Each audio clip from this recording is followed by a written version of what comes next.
panel, democracy as we know it is rotting. Democracy in the status quo does not work. We'll explain to you in a mechanism why it's better. The first thing I want to get out of the way in this debate is probably some mechanistic quibble, right? We think it will be done very similar to the jury system. You could maybe put your names in the box, people consent to having their names put in, you draw a name out of the box. Maybe it's a computer algorithm. Again, probably doesn't matter what it is. Point is, it'll be random, it'll be arbitrary. There'll be some level of diversity just by fiat, like honestly if you draw enough from a box over time, maybe you're going to get a minority. If they are not, we'll put in some level of safeguards, maybe if we didn't have a black minister for a while, we can maybe bump up the chances, especially if it's computer algorithm. Point is, some level of diversity is already better than the status quo. Democracy in the status quo silences the minority by virtue of giving them a voice. But yet when it comes to the voter turnout or the voter percentage or the ballot box, none of the policies actually get passed. Right? There's the guise of representation, but in terms of actual policy making and people being in power, there's very little of that happening. Let's also deal with how we think policies will be passed. I think that's probably an offline, like people have to debate, they don't want to do how we're going to pass policies. If you think about it, most of the time politicians are just a spokesman. Most policies are proposed and done by technocrats, right? This looks like academics from professors from large universities who are clever. This looks like people working in government agencies who have access to raw epistemic data to know what people are facing and what the problem is. For example, low EPF savings in Malaysia or whatever, right? So most of these policies are thought of by technocrats and politicians just adopt these states. So the politician just has to be a spokesman. We think the actual mechanistic state apparatus probably doesn't change, right? These people don't change. If you think, if you gut check this, like Bank Negara, for example, the people don't change even though the politicians change, and therefore economic policy still remains stable. We think that's better under our chapter house.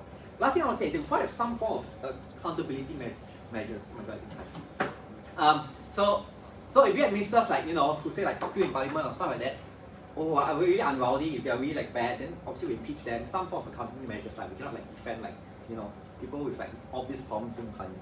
There are two things I want to talk about in this speech. One, why the current system of democracy is flawed. Secondly, why randomness is a better way to go about it. One, why the current system of democracy is not good. And here I have 4 things to say. The first thing is, if you think about the way most MPs are distributed in status quo, it's often done by the party that wins the election, right? That's why sorry, no shade, but Syed Saddiq can be the minister of MOA, even though he's not from MOA. I don't think he's ever set foot in MOA before he was a minister, right? That's why he just put ministers wherever they want. And the problem with this is that these people don't resonate with people on the ground, right? They don't come from there. They don't know the struggles of a person from there. This looks like a person, it could look like a person not coming from Sarawak, but yet being able to speak on and influence Sarawak policies, right? This looks like entrenched power systems where ministers have to cater to party politics instead of doing policies which are good for people on the ground, simply because they are not representative of the same community. Obviously, there's some incentive to do good, but on a scale, if I'm actually from the community, it's obviously better.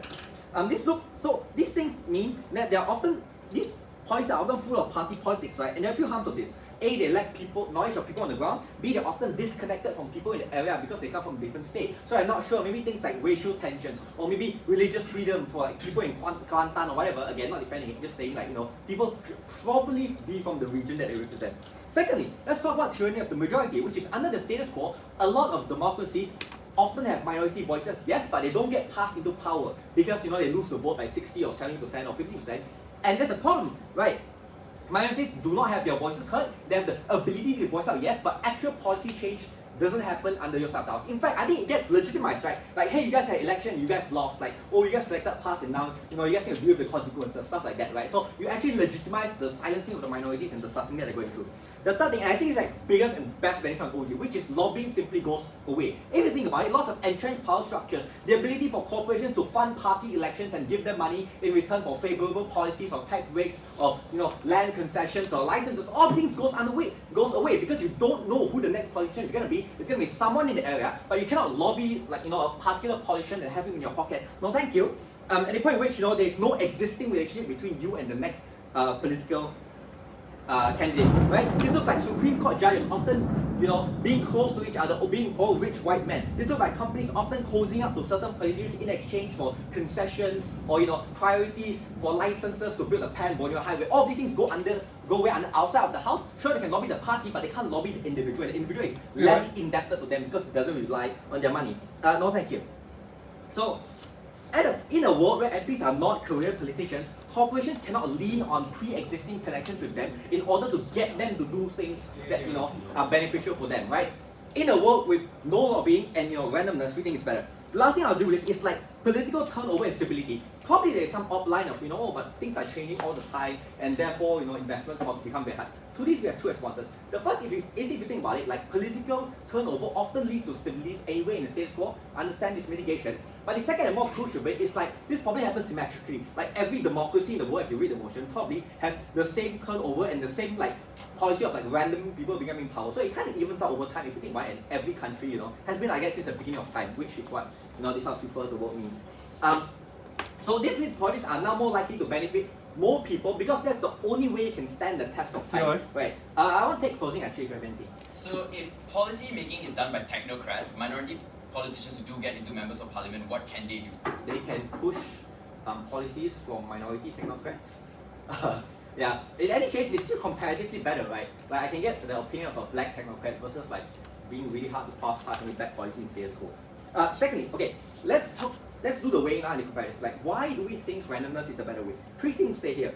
One, obviously it's arbitrary where we live, which constituency we are born in, which politician ends up in the ballot box. Like, people don't have control over that, right? We don't think on a principle level it's any more abhorrent or arbitrary that everyone stands an equal chance of being elected, right? Most groups will probably have someone in there over time. So, in that sense, arbitrary equals arbitrary. We think it's a wash.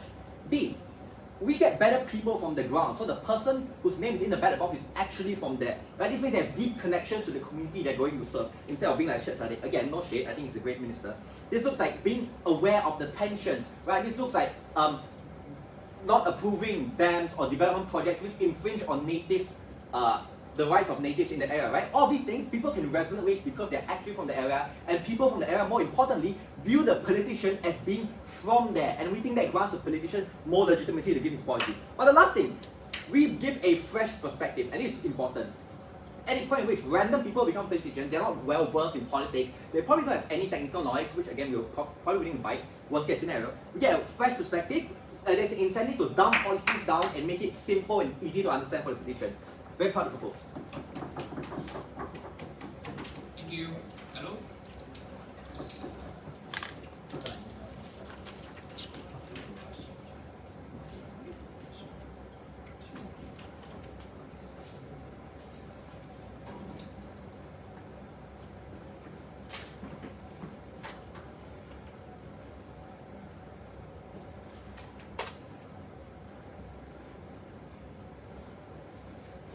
The reason why we allow people the right to vote is because in a world where individuals are stifled with multiple institutions that render you powerlessness, the right to vote is one that gives you the ammunition to be the mouthpiece of your voice. But first, a few auxiliary responses towards OG, right? Number one, they equate the principle of this particular mechanism as to the jury system. The reason why this is incompatible at all is because even the jury system in itself has multiple forms of accountability checks. Note that the jury system is still governed by the judge in itself. The jury just has to choose whether something is guilty or not guilty. The judge still be the ones to decide whether this particular person should be sentenced 5 years or 7 years and things like that. Meaning, accountability is still something that happens. Accountability does not happen inside OG. Second, is that the reason for jury system is so that people can have a sense of feeling of involvement and ownership within a particular decision. We think that this is particularly only exclusive when we allow people the right to vote in status quo. Secondarily, is that they say that MPs don't come from their particular constitution and things like that. Gut check, which is that a lot of constituencies, the political parties would naturally trend towards choosing the political candidates from their particular constituency just because it's just likelier that they will win a particular constituency. But also secondarily, it doesn't matter because at the end of the day, we prove to you why on our side, these political candidates will still have more knowledge than your random machik from whatever street. Okay, but first, what is the role of MPs, right? We think that first is that the role of MPs are one that needs a lot of political knowledge because they go to the parliament and they table issues that are pertinent for these particular members of these constituents. Meaning they also have to attend parliament meetings, they also listen to a lot of parliament proceedings, and note that these MPs are also individuals who have spent a lot of their lifetime dedicated towards politics. This looks like spending a lot of their time before even getting voted in to establish existing connections with other political affiliates, meaning gearing a lot of their background towards securing a political career, meaning choosing a specific degree so that they can do so. But this also looks like a lot of these MPs, the reason why is it that they are really have a lot of political knowledge, they have significant knowledge about national issues, is because their mental calculus is when they have already planned on wanting to venture into a political career. This means they're more likely to be then be aware of what are the national issues that are occurring towards this particular debate. Next is that the reason why is it that random citizens are unable to fulfill a role of an MP is because number one, the role of an MP in itself is a taxing job. This means that you necessarily have to give up a lot of your other things and have to dive into the role of the MP to meet a lot of people from grassroots level, to meet people from different political candidates so that they can sway towards you, so that at the end of the day, the bill that you want to pass gets passed. But the comparative here is that on our, we at least have a certainty of an actor who is intentional. This is important because of a few reasons. Number one, an intentional actor, which is a political candidate, is now forced to let go of a lot of other commitments because a lot of their livelihood is now at stake as a politician. Also secondarily, note that the comparative here is on our side. This is an active decision to do so when you venture into a political career. But also thirdly, it also looks like that political careers are often lifelong because of the fact that when you are exposed to the public, you get a lot of media statements and things like that. Therefore, this necessarily means that a lot of the times, the active choice of you makes you just a better candidate because now you're more likely to hold your job more seriously, right? The importance here is basically means that this intention is only exclusive on our side for these people to do their job properly. Before going into the argument of democracy, I'll take my closing. So the past candidate from Kelantan in your world that has held that position for 10 years and bought Mercedes for themselves in expense for the people on the ground is going to be better off, or is that something that you support? Okay, I will be proving in my speech later on why is it that in status quo, things are not as extremely bad as what GovBench claims to be, why things like shifting the Overton window, and why is it that political concessions are more likely to make on GovBench. But first, on the principle of democracy, note that in status quo, MPs are directly voted by the people in itself. The process of this looks like democratizing information to people on the ground by doing things like campaigns, giving out what is your manifestos. A lot of the credibility of these kinds of MPs are also constantly being scrutinized by things like discourse and things like political academicians before these MPs are being voted in itself. Note that all of these things are only exclusive to here. This side, none of these things ever happen at all. The reason why this is important is because number one, the voting is an execution of, which is number one, is that the MP reflects the views of the people on the ground. The reason why, this is why we have now different form of political views, why we have things like PASS, things like BN, to necessarily reflect the differing views of people on the ground. Therefore, on the metric of who gets to satisfy most wants and needs democratically, we think we win. Also secondarily is that people here consented to govern the livelihoods of the people on the ground. The people here don't. Thirdly, is that on the idea of accountability. When MPs don't do well, this means they lose their stakes in the next form of election cycle. This means there's no form of follow-up on their side at all, meaning on their side, it is easier for these kinds of random citizens to just deflect accountability. Why is it that this form of democracy is exclusive and better on our side? Number one, we have much more democratized information throughout the election season. Also secondarily, we just have better execution. Moving on to how these random citizens are likely to act as MP. Note that this part of the case engages with OG's part about the idea of whether it is easier to pass certain policies or not. Note that in status quo, the reason why is it that we have things like parliamentary debates, the reason why it takes a long time to pass the bills is because politicians come from different political parties that subscribe to different political values. The delta here is that these politicians, they also care about many other of a myriad things outside of the values that these political parties subscribe to. These other things look like, number one, specific parties' interests that are not aligning towards the value in itself. This can look like wanting to get more money, wanting to get more supporters. Number two, optics of that political party in itself. Thirdly, also whether they want to cater to the specific voter bloc, but also fourthly, on a macro scale, whether it is more strategic for that political party to now make that political concession. The reason why this is important is because this means that this is only exclusive on our side, is that when you want to shift the Overton window, it is easier for political parties now to give out political concessions due to the myriad of other political incentives that I've told you. The comparative here is that when you allow random citizens to be the one in parliamentary debates, it is harder for you to now shift the Overton window because these individuals are random and come from conflicting different forms of political views that don't necessarily now galvanize them into different forms of groups. The comparative here is on our side. If you want PASS to join you to pass a certain bill, you only have to convince one member from that particular party. On their side, you have to convince people with different competing and conflicting interests for your policies to be passed. Therefore then, because of this, the idea of minority issues in itself is actually worse on their side when you allow these forms of hurdles to manifest and you allow arbitrary forms of circumstances for minority issues to be represented. Possible, please. Alright, thank you. DJ.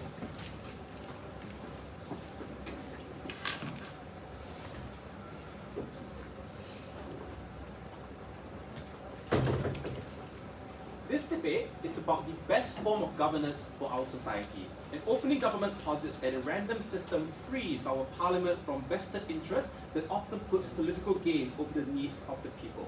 It is unclear to me why putting a ballot in a box to create a government that changes at the next one night at Hotel Sheraton creates any degree of ownership over the system or the process, but even if that's the case, I will show in constructive material or we get better engagement outside of the house. The first thing I want to do is to do some clarification about what this world is likely to look like. The first thing to observe is that this is a prefers motion, which means this system is probably going to have existed from the beginning of civilization when we had democratic government. And I think that probably is not going to be like a random mark sheet that all try to claim of people who are eligible to run. Probably not just anyone can do it. Like you need some degree of baseline for understanding of knowledge of democracy. Maybe you need a degree in political science. Maybe you need 10 years of experience like working in the industry. Whatever it may be, I think there is some understanding or some qualification for you to be qualified to be selected by this random algorithm. This is going to be a random selection. This algorithm is probably going to be adjusted over time as well, like the same way Calico Tab randomly assigns our position like by OG, CG, whatever. It's done randomly, but there's also a system to ensure that it's going to be balanced. I think that given it's a prefers motion, people are likely to reform and improve this system over time, regardless of how it eventually ends up. This is what's going to look like on our side of the house. The last thing to clarify under modeling is just like what happens if the guy elected is or guy appointed is someone that's bad. The first thing we explained in the PM with little response is that the impeachment process that exists for current MPs still exists on our side of the house. So if this guy is truly corrupt, incompetent, inept, whatever, then what you just have to do is you need to call an internal process to highlight that this thing is happening within our governance system, and then just get rid of the guy if enough people believe that's the case. But even if that doesn't happen, there's things like media pressure. Just because you're appointed doesn't mean that you're not subject to pressure from like the NGOs and leaders of your community as well. So I think that there's other ways that you can engage with this leader to ensure that they're doing the best for the community. The last thing I would say is that this system is unlikely to require that kind of negative reinforcement in the first place because this guy is randomly selected from your constituency. They have deep relationship, deep connection to this community, a deep understanding of how this community works, and therefore we have the best interest of the community in the first place. Having said that, let's move on to the bulk of responses. The first thing I want to deal with is this idea of representation and interest. Because, later, the biggest crux of the opening opposition case is to suggest that these career politicians who have spent a long time in this political system that understand these needs of political parties and can make like horse training and stuff like that is a good thing. But it's precisely our contention that these deeply entrenched relationships allow corporations, allow groups to exploit it through things like lobbying, through things like underhanded campaign finance donations and stuff like that. It is not a surprise that GeoBank, which is one of the largest private prisons in the US, donated I don't know how many $1 billion to the Donald Trump campaign that actually donated to both Trump and Clinton. The fossil fuel industries have been shown to be receiving subsidies from the state. They've been donating $3 billion.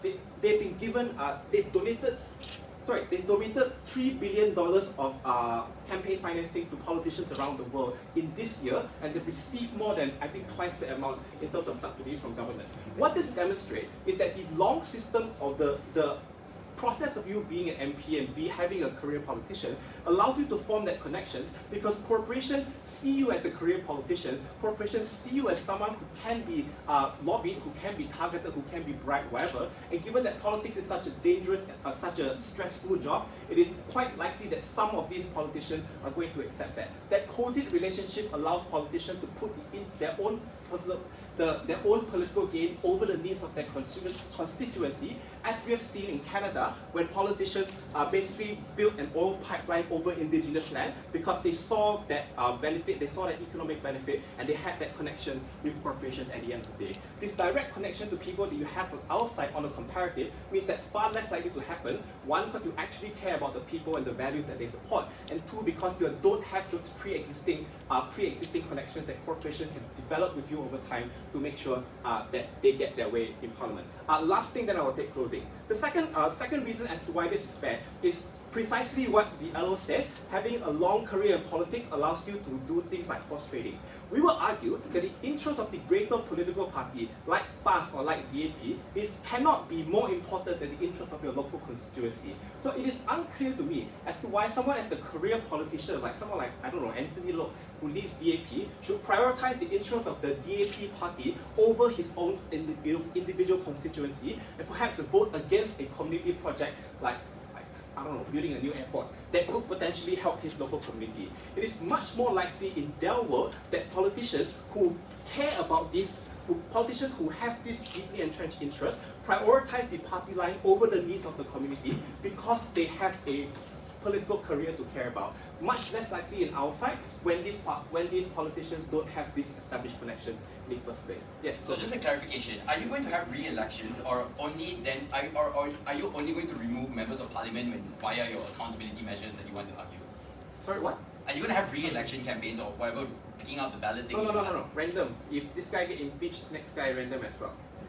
Alright, the last thing I want to talk about under representation and interest is the idea of decision making. Because we explained in the first as well that policies are largely created, drafted by technocrats, like academics, like the 4 Cs that drafted the anti-corruption policy that Aiman just basically signed into law. These are the people that will exist on either side of the house, which means that the technical understanding of how policy works, its effects, and the kind of the impact and the data that you're collecting is going to remain regardless of who maintains or who stays in power. The reason as to why this is important is because you're going to have continuity of policies on our side of the house, but also the MPs who are eventually put into power will also be able to use this and balance it against the other needs of the other various needs of the constituency in Parliament. Theo asked about what's the minority appointee going to do. I think they can platform minority groups, the specific policies that minority NGOs have drafted. They can voice out these issues in Parliament and put it on the agenda. If it eventually gets enough traction, or if they choose to fund it, I think that's something that they can do as well. Again, a comparative win from what we hear in status quo. The last thing I want to talk about very quickly is how we get more civic engagement on our side of the house. So when anyone can become an MP, more people are likely to involve themselves in civic matters in case they or someone that they know get appointed. This creates more familiarity with policy and political matters, much more likely also to see things like intergroup dialogue and discussion, because in case the other group gets bumped up in the next round. The benefit is threefold. One, you get greater public engagement in policy stakeholder consultations, you get academic studies, survey data collection that are more accurate.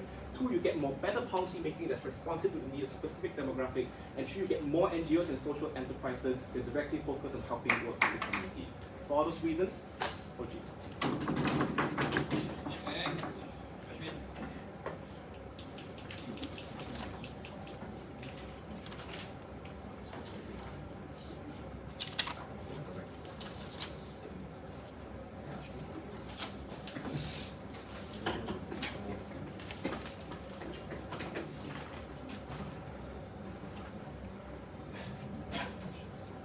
I think POS after the 5th minute, preferably from closing.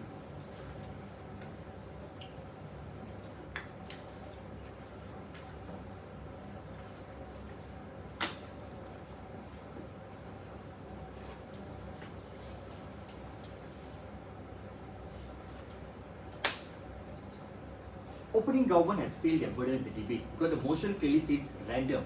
3 problems with their problem of selection. 1, you actively create a barrier of participation where you require them minimum forms of qualification. They say from the start of the time, so how do you decide who catches the most amount of fish? They become the leader arbitrarily. But secondly, they inhibit the capacity for people who really want to serve being stripped away. What does it look like? In a world where this group of individuals have the capacity to decide whose name is being put into the box, that is when communism starts. Where they put the people that are proximate towards them in the name of technocrat, they change the country that is democratic likely into authoritarian. This is harmful because if it's true, people have the capacity to decide who goes into the box. It will always be the elitists, it will be the rich. It is not the representation of minorities, but they don't want to talk about. But number two, even if they want minorities to appear underworld, on a scale, minorities are lesser in number. So the randomizer itself, the likelihood of them getting elected is much more lower under their model. Second thing, the problem of this extension is you inhibit individuals who particularly want to participate within the democracy for the betterment of the country, because you locked out people from the system. This is true for two reasons.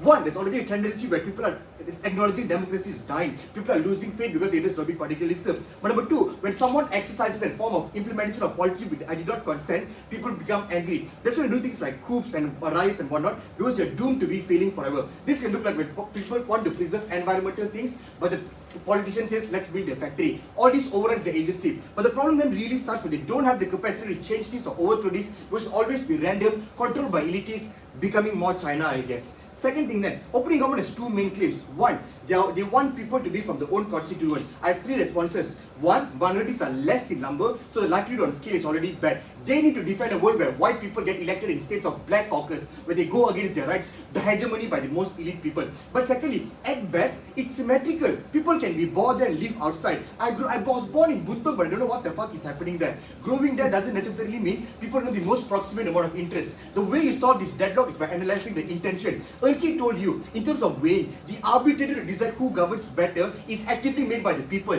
This is through process of manifestos, campaigning, where they get a chance to weigh and compare which particular person is likely the best for them. So even if they're not from there, we feel it's justified because people choose them using rational amount of decision. But number two, they say politicians can be easily lobbied. I have four responses to this. One, status quo has already sufficient amount of regulatory mechanism. This can look like we have to declare gifts you're receiving, audits like finance. That's what Singapore Minister was recently ejected because he received gift from the property tycoon. But number two, things like conflicts of interests are likely black and white. If you're particularly participating in a GLC, you're a family member, you have ownership in the stock, you can't take up those positions. Thirdly, why is opening opposition better in this stance? The deadlock to be resolved here is the accountability. In our model, we people are able to hold these politicians accountable. You're able to question them. Two things like referendum, town hall sessions, where you directly look at their face and say, why are you doing this or why are you not doing that? Under their model, who are the people going to complain to? There's no accountability mechanism because this person is being elected, did not consent to be elected in the very first place, rather it's a randomized thing. Why is it important within this debate? Ern See wants you in three different ways.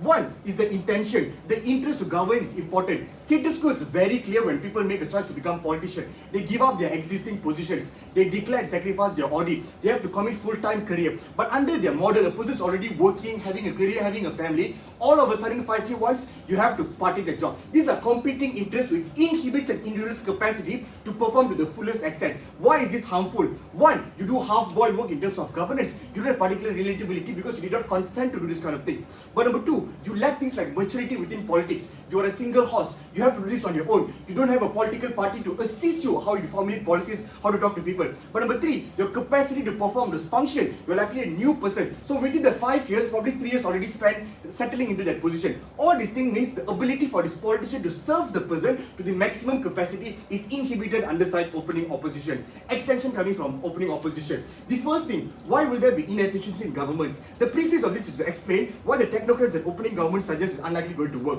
Two things. One, they make it sound as if technocrat is the politician, because the politician don't know what the fuck to do. Technocrat will make all the decisions. Communism, China, penalize them. But second thing, it is unlikely for me to believe that technocrats will say things that is against the interests of politicians. For example, you are Trump, the technocrat says, I think the best thing for US is to open the border. Good for our economy. Fuck no, the technocrat is going to follow what the politician says. So the interest of politics is much more paramount compared to what the technocrat says. Second piece of extension then, why will there be inefficiency in governance? I have three reasons under this. The first, competing and contrasting ideologies. You have Republicans, Democrats or Labour parties from different parts of the country. It is hard for you to ascertain as an individual where do you draw the line given the spectrum of political ideologies people have. Number two, different importance of issues. Some may prioritize bodily autonomy like abortion. Some may prioritize cost of living. Some may prioritize things like guns or laws. So there's no consensus on what's the most important thing for the country. Thirdly, the inability to reach consensus. When you table things to be passed in parliament like law, law, they are first reading, second reading. It's a highly polarized world. There's no ability for you to give concession. The impact of this argument is simple. Absence of passing of budgets and law, you can't effectively govern. It's bad for people on the ground because they can't get the particular laws that they need or the welfare or social they particularly want. In the worst case instances, government has to defend the government shutting down itself. People organizing things like coup, like paramilitia. Exactly what happened in South Sudan when there was no stability in governance and people felt the autonomies were overridden because Omar al-Bashir took away all their gold. Why is opening opposition better in this? But before I wait this claim closing, opening? Yeah, so obviously if they don't want the job, they can resign and quit. We can't force it to do so. How does your side filter out politicians with good incentives from those that take oil corporation money? Two things. One, you are doing it at the shock point. This person is randomly elected. So probably, one person will say under the coercion of global pressure, you can do this, you can do this, you can take up the job. But you still don't fulfill the three criteria or metrics Ern See gave to you. Intention, capacity, knowledge. These things are already established under our model, but it's a probability. You need to weigh it better. Why is opening opposition better? One, we are likely already divided into the blocks. This means a large amount of pre-agreed terms in the tabling policies. Important concessions can be easily made because discussions are occurring between leaders of political party rather than individual. It is easier for you to get centrist policies to ensure the government focuses on the highest level. Third piece of extension, why policies that are ever changing and short term is particularly harmful. Country needs things like the political stability for long term because it is important to establish a blueprint for the country to grow over a long period of time. Things like FDI, the public trust, involvement by other people making investment in the country is highly dependent on the country's trajectory. When the country has no unified standing or particularly what they want to enact and different ideologies which changes over time, the country can't meaningfully elect or participate anything that is meaningful for the citizens. Three key pieces of weighing why we win. One, capacity, intention, knowledge is certain under our world. The person is likely able to execute it with the best capacity. But number two, even if this person is not there, it is democratically justified because people still use information to weigh and make this decision. But three, in terms of long-term sustainability of the country and growth, which affects every individual, we prove it, we should take the first. Thank you. Let's open up the music now.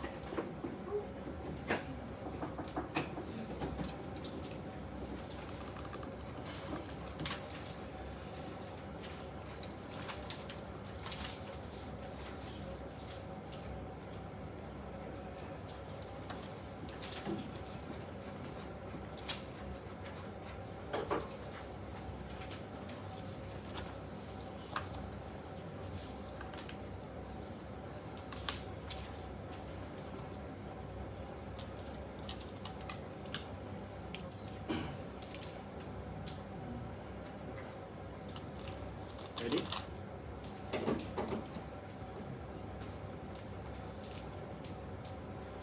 Before I start my speech, I already started, but I just want to clarify that a random selection process means it is random, and therefore from closing government, we are not going to be convenient, and we will also defend if the random makcik on this street gets selected to parliament. But we would argue that in our version of the world in closing government, this makcik will be the most equipped makcik to be in your parliament, and I think I will prove to you through my extension as to why the evolution of political discourse in the world of closing government is one in which it increases political participation and increases the willingness for individuals to actually care about what happens behind the scenes and ultimately leading to better policies.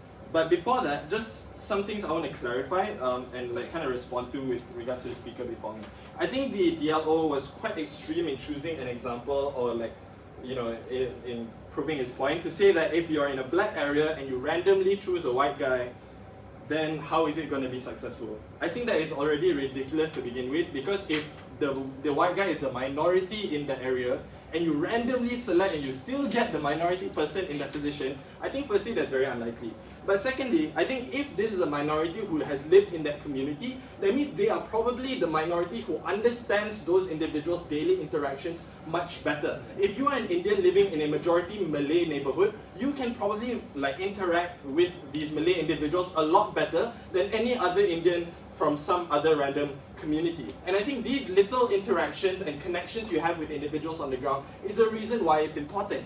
Yes, your MPs are also from those constituencies, but they don't go to the same schools. They didn't grow up in the same place, and even if they did, I think most of the MPs don't go to those same situations, and therefore they don't have that relatability whatsoever. But even if this person really hates everyone in that area and they still get selected, we would argue that we have better policy making compared to what you have in status quo, and they don't create any form of incentive to care. This will be clearer in my argumentation. And then briefly on this idea of the right to vote, I think the right to vote is important, but the point which you cannot prove as to why that vote is one that is so important to these people that you're willing to sacrifice good policies, then I do not understand why that right to vote is so important. In fact, I would argue that in our world, if we can prove that individuals get better information and they're better prepared to vote, the right to vote is truly only fulfilled in the world of closing down. So what is my argument? I will explain how we evolve the political discourse. But first, I'll explain to you what the political discourse typically looks like today, and then I'll explain to you how we change it through 3 ways. Firstly, by giving individuals an incentive to care. Secondly, through more policy-focused discussions. And thirdly, on this idea of calling out and why it's a lot better, that directly engages with opening opposition. I'm going to flash out where we differ from opening government, but I think from my start, it's already pretty clear our angle is different.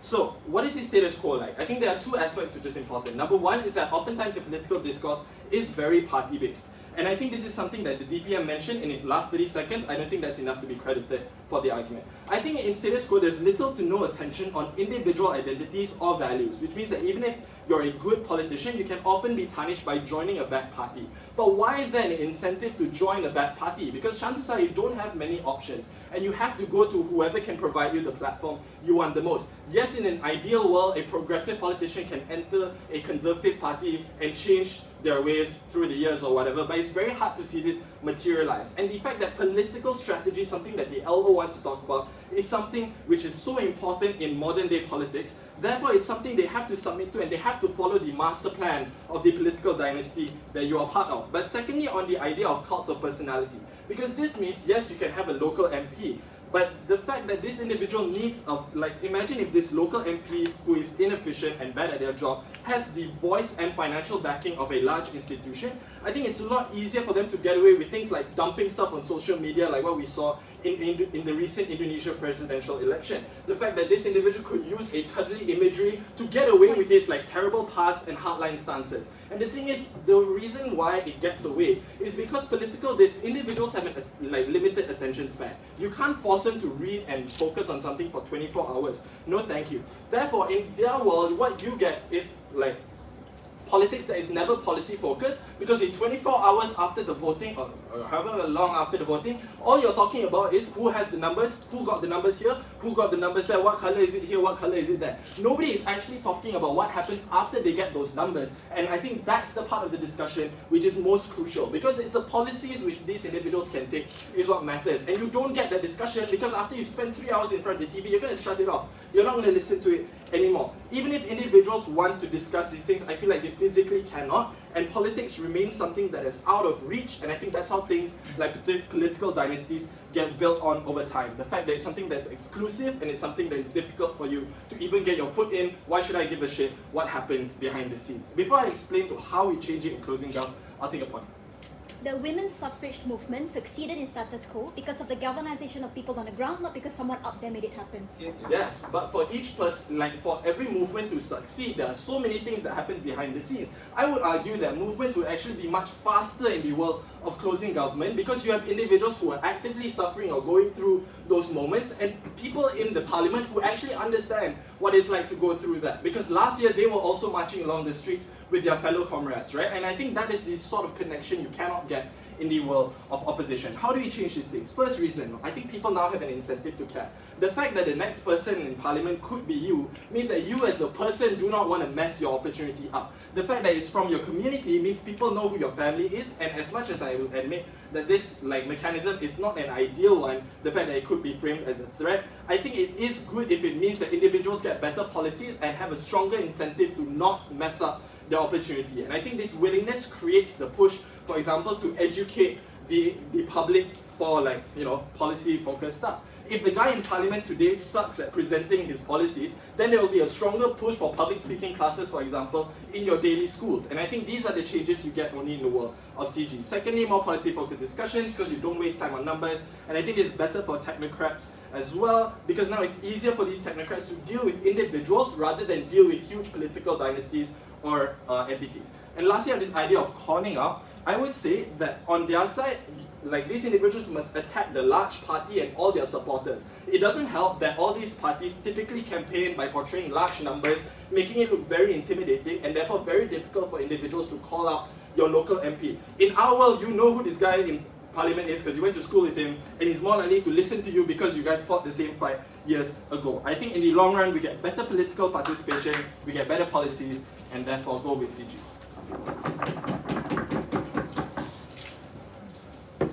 Thanks. See you.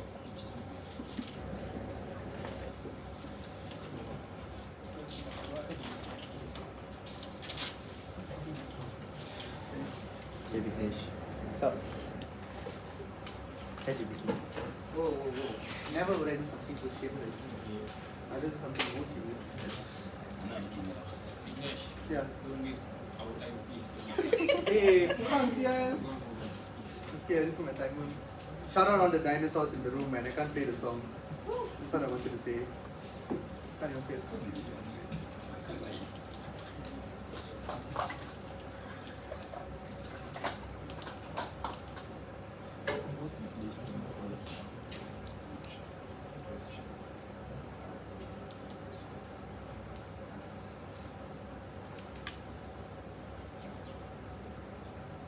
Alright, let's cushion at the start of my speech, right? Because I think that there is so many problems in opening half, but I'm just going to name 3 that is convenient for us to angle ourselves towards. The first is OG's convenience of framing. Because like, the entire motion implies that you need to have a degree of randomness towards it.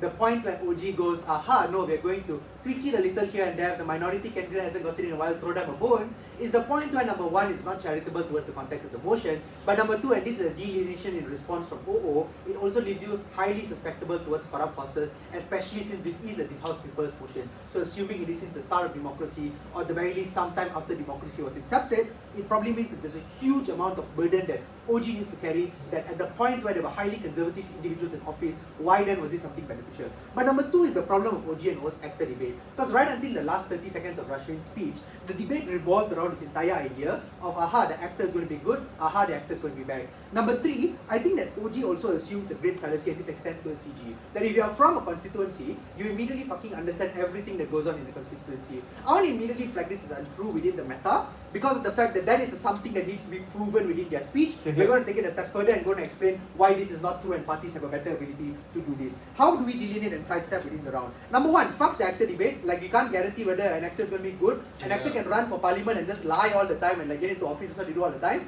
In OG, the machi is not always going to be a good machi. I don't know what's the map towards this within the 21 minutes of speech. Second, let's be charitable and take the high burden above what OO does. Assume OG is true to the fullest extent. Everything that they say is the word of God. Their math is 100% true. How do we win? Third, let's delineate from the principle and argue on practicals, because like principle of democracy, both sides agree, is extremely muddled within the round. Before that, a few layers of response. First, the idea coming from CG that minorities will get a voice into parliament because it's easier. This is structurally untrue for 3 key reasons. Number 1, lobbying becomes harder, not easier, because of the fact that when you are an individual trying to fight for something and are relying on the randomness and arbitrariness of selection, it means that you can't have consistent lobbying efforts. Ern See is right in the POI that lobbying is something that needs to be done within the suffrage movement over a long period of time because of the level of pushback that you have. But number 2, maybe you bite the bullet and say that, okay, fine, that is something that can be done. You need to co-opt the party's message in order to get this en masse towards parliament. Maybe you get the Labour Party in the UK to support you. Maybe you get the Republicans in the 1800s to support you for the ending of slavery. But number 3, even if you don't buy that as true, the problem is that the maths here is simple panel, that it's overwhelmingly true for opposition bench.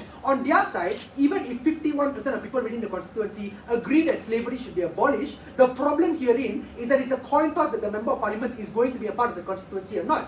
So the point where they're part of the 49%, don't buy this entire assertion that they're going to care so much because they're born there. They're probably just going to do whatever the fuck they want because there's no accountability metric within this. Any accountability metric coming from OG and CG is in terms of malpractice within parliamentary office. Meaning, even if you credit that argument to the fullest extent, things like suffrage and slavery would have never or maybe really hard to end on their side. On scale, this is something that CO uniquely proves. Second response I have is towards OG. Let's ignore the soft stance for a while and very quickly talk about one big problem in the round.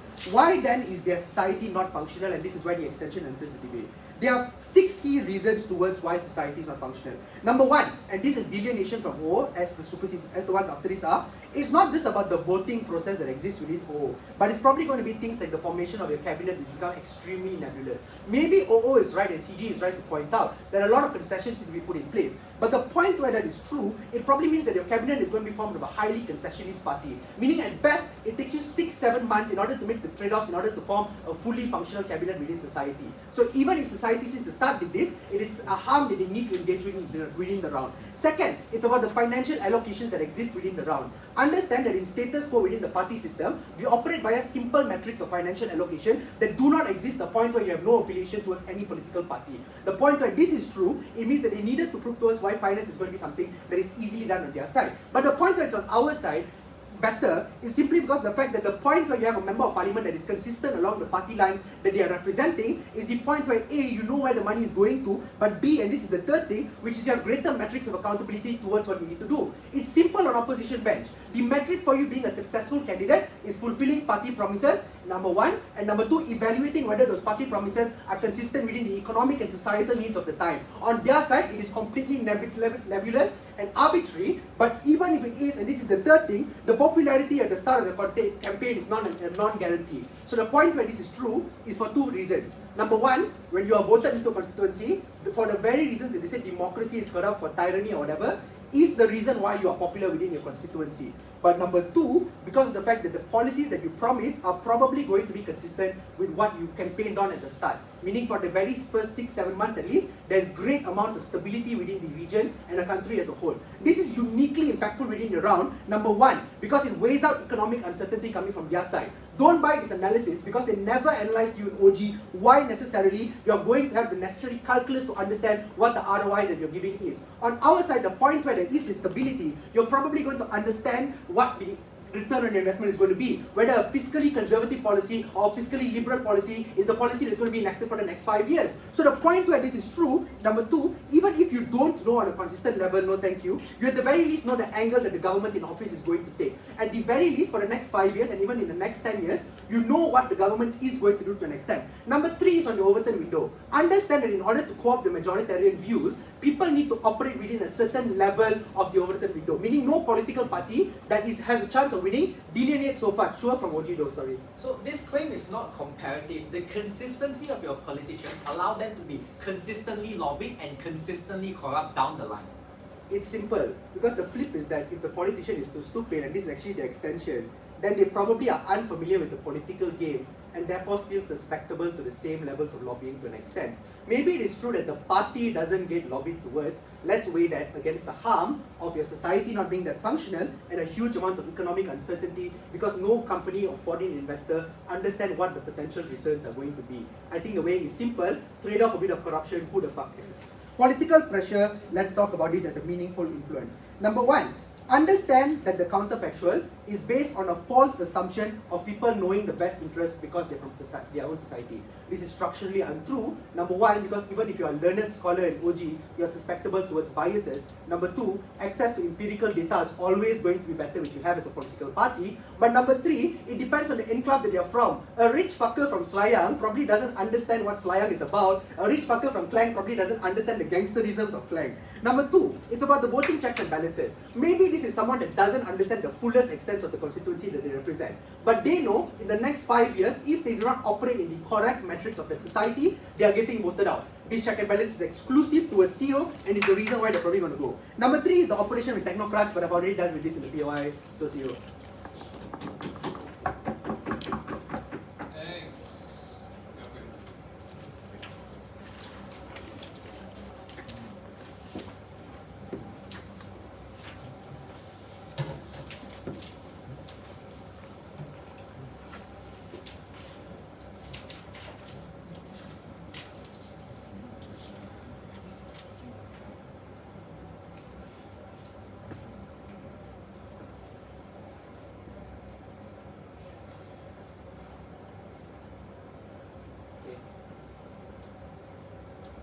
Already ada.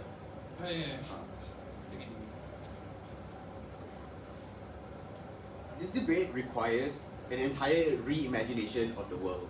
You cannot just disregard everything Aiman said in CG because it's really important. We are not debating status quo, unless OO or like off bench, whatever. But it's like with the way we view members of parliament and the things that we teach our children about our political system is going to be entirely different. The right to vote in a democracy existed when Athens was available or there because we had slaves to do other things. So these fuckers had nothing else better to do but to think about what we can do or how we can make policies better. We don't have that anymore. The world is different now. Like, our world is random people. It could be Viggy being the MP for Selayang. It doesn't matter. It doesn't matter whether he's rich or poor, he's gangster, not gangster. It literally does not matter. They say it matters because accountability measures. But there are 200 other MPs that are coming to the table to have these discussions. We think that's accountability enough. But number two is that if your society is structured in this way, your mechanisms to allow Viggy to be a better MP will also be structured in that way. What do we mean by this? We think it looks like teaching how you can get a better ROI in your policy making in your schools because there's skin in the game. Like, you need your government to be functional, and that means your government is going to give educational policies that ensures the future generation of MPs are people that can actually understand. The whole point is you cannot pinpoint who is going to be the future MP. So you benefit everyone to ensure whichever person becomes the MP is somewhat functional and somewhat able to do the job. That's the entire argument coming from CG, is that we change the way we view political strategy and political decision making. Because it's no longer you can point to Najib's family and look at the political dynasty and lobby this person. It doesn't work that way anymore. You need to ensure how an average individual, the reasonable voter, when they are in power, what would they do? And those are questions that they will then ask themselves because there's actual skin in the game. In 5 years later, that could be you. You could be the MP, and therefore there's reasons or incentives for you to care about how these things work and how these things function. I'll take one in a bit. I just want to talk about how we shift the understanding of policies and politics in general and why is that a good thing. But a few things I want to point out or just respond to. So I took out this idea of right to vote. I don't think it's real. Like, rights are created by anyone. We think we shouldn't have created this right. People are kind of stupid anyway. Like, bro, you need education to ensure that this right to vote is something that people can actually access. If that was the case, why do we have like MPs who are so entirely corrupted? Because number one, there are structural reasons for why we can't vote them out because of political dynasties, because of political strategy, or people just making connections, lobbying, etc. So we don't think this right to vote provides much accountability measures in the first place. But number two, if you're a minority, you're going to lose out, blah blah blah, same thing. So the right to vote about you being able to project your voice doesn't exist. Like, this right to vote is a choice to put on the ballot box, but more often than not leads to nothing. Like, they had to prove why every single individual's inherent right to vote is so important in comparison to a world where we then make policies based on the merits of policies and discussions around that, rather than based on political parties and whether or not this will benefit them in a I scratch my back, you scratch mine kind of method. I think it's different. Responding to Viggy, this idea about financing, I don't get it. Like, you don't need money to campaign, so if you're elected to MP, you get MP allocation, you spend the MP allocation however you want. I don't see the value in this. The idea of like, you are promised policies in your manifesto and election campaigning and therefore you're likely to carry this out. This is just factually untrue. Like, look at Kamala Harris's presidential run in the past before like Biden and before Biden was elected. Look at the presidential manifesto and election policies now. Like, they're entirely different. And she was in power and didn't do any of these things. Basically, politicians can lie. They can change their stances. You cannot believe everything that they said before an election and ensure that those things are going to be true. So how do you then make the best available choice through your right to vote? I don't think this is existent in their world. The next thing I want to talk about is that they say like, because it's random, stochastic, so it's like the rich fella in Klang won't understand the gangster in Klang. Firstly, this is convenient because if there are more gangsters in Klang, at least one gangster will going to be elected. But if the gangster in Klang not elected, some other gangster in the country will be elected if there's a large proportion of the population that are gangsters. So what do we mean by this? It's going to be a better reflection of society. Because in the current world of MPs, they're all elitist, international school educated students whose father was the MP before and they are the MP now. This exists in almost any democracies. The ANC in South Africa, for example. Like UMNO, bro, big example. So like, we think in our world, the stochastic method is going to remove this form of elitism gap that exists. They say there's a gap because minorities cannot get in, but they don't acknowledge this elitism gap anyway. So how do you then solve it? I think the weighing is there, but I don't think we do the comparative. In our world, we think the random comparative measure is going to be less of a gap. I'll take one from Oakley. The problem in government bench is that when everyone, the whole cabinet is somewhat functional, somewhat care about issue, that's when they become completion and they choose the whole quality. The counterfactual opposition is simple. They are highly functional, highly care about issues because they need to compete and win votes of the people. Okay, so I don't think that it's true that they have capacity, intention and knowledge. Like if that was true, our PSM candidates would probably get more seats because they actually have capacity on the ground, they actually have the intention, they have more knowledge than the average past MP. But that's just not how it works, right? Politics is a dirty game. There's so many other things involved, irrespective of actual merits of policy making. Things like mudslinging, things like character assassination, things like funding. Those things are issues that you need to respond to. The PSM candidate who is likely to have better CIK, as what Rashrvin said, will not be able to get a seat in an MP because of the structural reasons that we have provided that exist with the current political structure. In our world, maybe this PSM candidate won't even get in, but we won't even have a PSM in the first place. So if you want to have a communist party, China, bro, I'll take China, bro. It's better than this right now. Like, that's the comparative that OO and CO needed to defend. We're okay with that. We're okay with that because the random stochastic method of getting MPs is one that's going to be more reflective of society on the ground. And because we know it's going to be stochastic, our structural ways in which that we educate society is also going to be different. Aiman said we'll prioritize things like soft skills. We'll prioritize things like being able to learn how it is that our policies affect certain people, for example.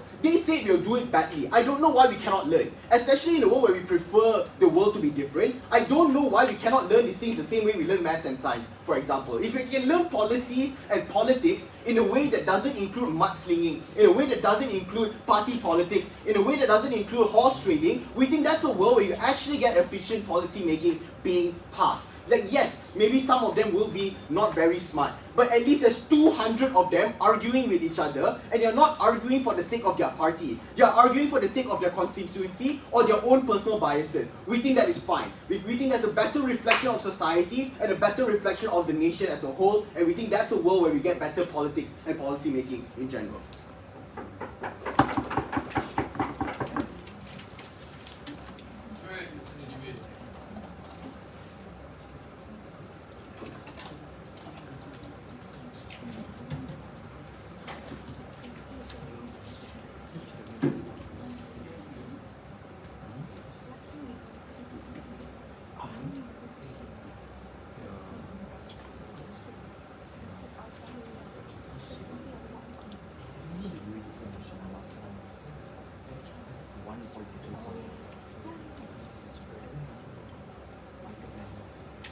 The restructuring of what education looks like that came out from Sanji, just, I don't know, man. Like, yes, it's a prefers a world motion, but there is no reason as to why only if it's randomly selected, now suddenly everyone can have education in school and everyone can learn about politics. Literally makes no sense. Because yes, you can be the person and in 5 years you become part of this parliament and suddenly you have skin in the game. None of that really matters. Because everyone has skin in the game with the point is that they want to be part of a political party. If you want to do politics, therefore you care about politics, therefore you study politics, and that's how you have skin in the game. Those are things that are directly symmetrical under both sides of the house. If you want to restructure education so that everybody can understand politics, there is no reason why we can't do it under their side. If they want to say conveniently in their speech by saying, oh, we can learn from it in a few years and therefore be able to have the education, we didn't fucking learn from it in our world either. I don't know why it's going to be any different just because we didn't learn about it from Athens or whatever nonsense history lesson they wanted to talk about in their case. Secondly, this idea about Kamala Harris manifestos and how we can change over time. Yes, that's exactly true. The problem is that your side doesn't have any form of manifestos or campaigning, therefore people on the ground don't know what the fuck you're going to happen in parliament in the first place. You don't have any form of accountability because you don't even know what you're actually supporting for and what you're going to be receiving from parliament on the ground. So under our side of the house, maybe politicians will lie, and of course they will fucking lie, they're politicians. And maybe they will lie and they will change their manifestos, and maybe you can't follow through with it because promises are going to be very difficult to be kept in the first place, but there is accountability under our side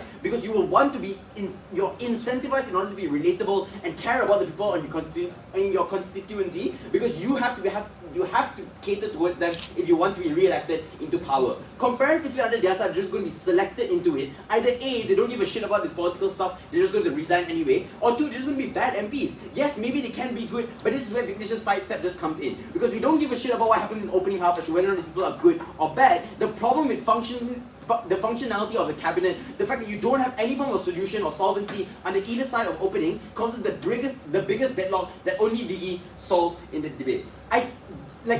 debating with Viggy is kind of fun, but saying he's right a lot of times is fucking annoying. Because he is right to tell you that having no form of cabinet or functionality that OG or CG provide is a huge problem. So maybe yes, it's a good thing that you don't have your PSM, you have 200 people fighting in parliament in the first place, but think about how long it will take for you to make any form of policy materialize under your world. So if you have socialist policy on one side, you have Chinese Communist Party on the other side, regardless of what your cabinet is going to look like, and even if they are random as shit, there's going to be even more of a bigger problem because you have more ideas to talk about and more ideas in order to streamline, in order to get a concession in the first place. Secondly, is that if you don't have any ability to have a proper cabinet in the first place, I'm unsure as to how you make those decisions, and I'm unsure as to what exactly does your randomness look like. Because you can say that you're random and you pick gangsters from this kind of areas, but then realistically, isn't that just going to be a majority party that's going to be leading you the whole way anyway? Which is already why it's confusing, because if individuals on the ground are going to be randomly selected and you want to play a game of maths and proportions and probability, those same issues are going to exist symmetrically under both sides. I'm unsure as to why your market is more equipped under theirs. Opening.